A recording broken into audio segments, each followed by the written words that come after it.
Halo sahabat ID Cabang Jember, jumpa dengan saya Dr. Pipit Wulandari. Saya adalah dokter spesialis jantung di Rumah Sakit Dr. Subandi Jember dan juga staf pengajar di Fakultas Kedokteran Universitas Jember. Apa itu lemak di dalam darah? Lemak di dalam darah ini kita bisa menyebutkan ada lemak yang baik, ada yang lemak yang buruk ya. Gitu. Seperti contohnya adalah yang terkenal sebagai lemak yang baik itu HDL atau High Density Lipoprotein, dan sebaliknya LDL sebagai lemak yang buruk yang Low Density Lipoprotein. Bagaimana kedua lemak ini bekerja di dalam pembuluh darah kita? Nah, inilah peningkatan LDL atau lemak jahat di dalam tubuh kita ini akan mengganggu pembuluh darah, terutama pembuluh darah koroner. Kalau kita ibaratkan pembuluh darah kita sebagai saluran, maka adanya LDL yang diimbangi atau adanya paparan oksidan ini bisa timbul dari merokok misalkan. Nah, ini akan menjadi plak aterosklerotik di dalam pembuluh darah kita.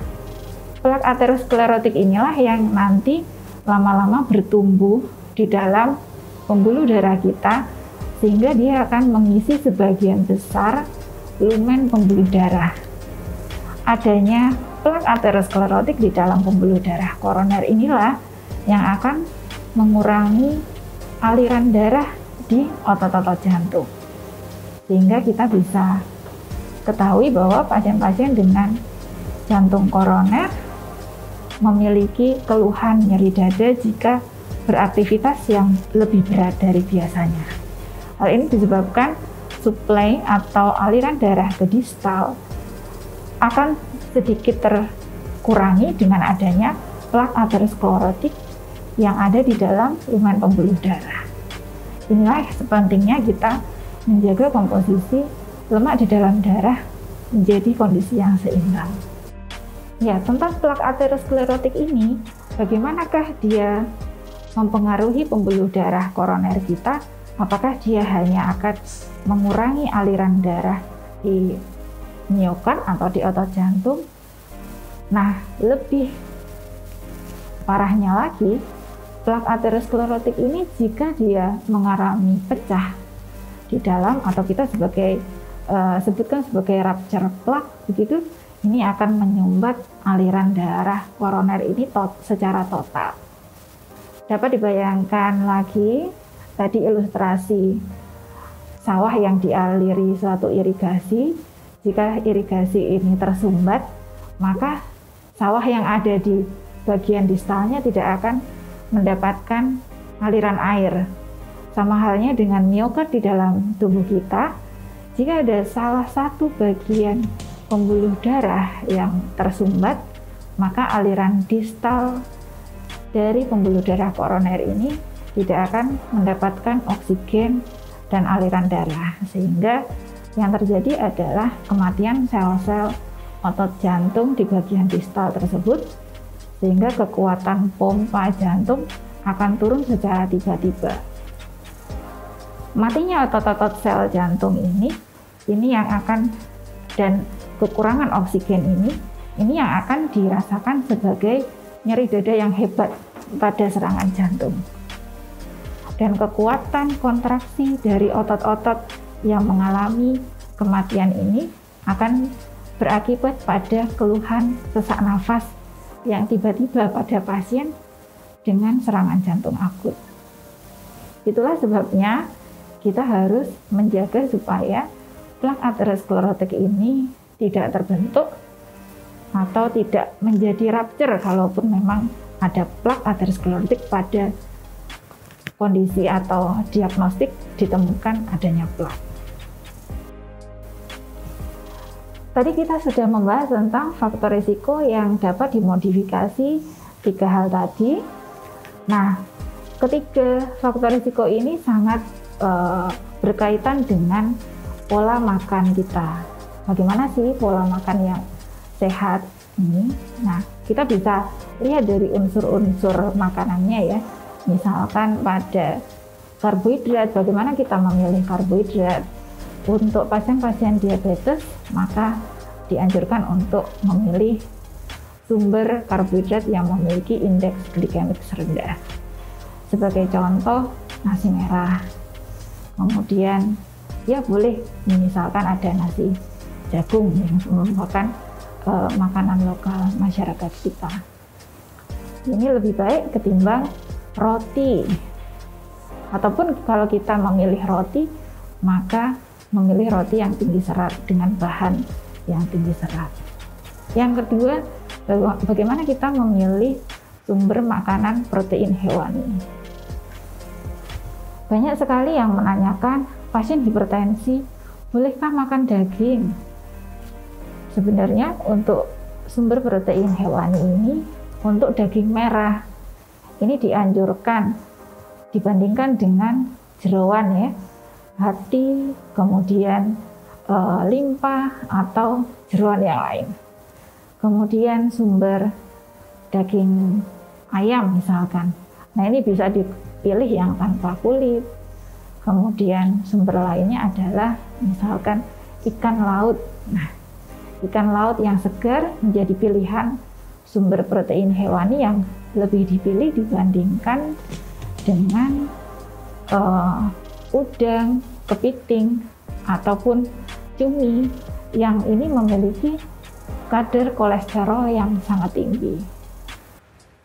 Untuk sumber makanan yang lain, misalkan untuk sumber protein nabati, kita tentu sudah kenal dengan tahu tempe ya. Nah ini menjadi sumber protein nabati yang sangat baik. Selain itu ada juga kacang merah, kacang hijau gitu. Nah kita bisa menghindari kacang tanah yang digoreng atau kacang mete digoreng ini karena prosesnya untuk sumber protein yang nabati. Bagaimana dengan sumber lemak? Kita tentu memilih dengan sumber yang kadar lemak tak jenuh gandanya lebih tinggi. Sebagai contohnya, untuk minyak goreng ya, untuk minyak goreng kelapa sawit ini kita hindari dan memilih ke minyak jagung, minyak ijen, gitu, atau minyak buji bunga matahari. Nah itu yang bisa dipakai. Yang paling banyak sumber yang bisa kita manfaatkan atau bahan makanan yang bisa kita manfaatkan itu juga margarin. Lebih memilih margarin dibanding dengan mentega atau butter. Untuk susu bagaimana? Susu bisa dipilih susu skim atau keju atau yogurt yang dia rendah lemak dibandingkan dengan susu full cream misalkan ya. Yang tidak kalah penting dari bagaimana kita mengatur pola makan ini yaitu bagaimana proses makanan ini dibuat juga. Jadi menghindari menggoreng dengan minyak tetapi memilih dengan proses dikukus, direbus ini ya, direbus, dipanggang atau ditumis. Nah ini bisa membuat makanan yang disajikan dan dikonsumsi menjadi lebih sehat dibanding dengan menggoreng dengan minyak kelapa sawit misal atau dengan santan yang kental. Nah ini yang banyak ditanyakan juga. Bagaimana dengan pola aktivitas yang disarankan? Nah ini kita ada 4 prinsip yang kita bisa terapkan, yaitu yang pertama adalah continuous. Jadi kita aktivitas fisik atau olahraga ini dilakukan secara berkesinambungan. Kemudian yang kedua adalah ritmik. Jadi dia berirama atau bervariasi antara gerakan kontraksi dan relaksasi. Jadi otot-otot di dalam tubuh kita ini bergerak berirama dengan gerakan berkontraksi dan berelaksasi dengan teratur. Kemudian yang ketiga adalah untuk yang berikutnya adalah interval. Jadi bergantian antara gerak cepat dan lambat. Jadi dalam olahraga bergantian antara gerakan yang cepat dan lambat untuk memberikan efek yang baik bagi tubuh. Yang berikutnya adalah progresif. Di pasien-pasien atau kita bisa melakukan olahraga ini sesuai dengan kemampuan pada awalnya dan bisa ditingkatkan secara progresif tadi. Aktivitas fisik yang kita lakukan ini jika dilakukan secara teratur 3-4 kali dalam 1 minggu dengan durasi 30 menit, ini sudah cukup untuk memberikan efek latih yang baik untuk jantung. Bagaimana dengan hari-hari selanjutnya? Hari-hari di antara interval 3-4 kali per minggu ini dapat digunakan untuk aktivitas hobi atau olahraga hobi yang lain. Mengenai seberapa intensitas olahraga yang bisa kita lakukan, kita bisa mengukur masing-masing berdasarkan perhitungan usia kita. Jadi efek yang memiliki olahraga yang memiliki efek latih terhadap jantung ini adalah jika dilakukan 75 hingga 80% dari heart rate maksimal. Bagaimana kita menentukan heart rate maksimal? Yaitu 220 dikurangi dengan usia. Misalkan Anda berusia 40 tahun, maka heart rate maksimal yang bisa dicapai adalah 220 dikurangi 40, 180. Dan efek latihan terhadap jantung yang bisa kita targetkan adalah misalkan 80% dari heart rate maksimal, sekitar 140 sampai 144 kali per menit. Sehingga jika Anda berolahraga, kemudian heart rate latihan mencapai 140 hingga 144 kali per menit, hal ini sudah membuat efek cardio exercise pada jantung kita. Jadi, siapa sih yang harus menjaga kesehatan jantung ini? Boleh saya sebutkan ya. Yang pertama tentu pasien-pasien dengan penyakit jantung itu sendiri.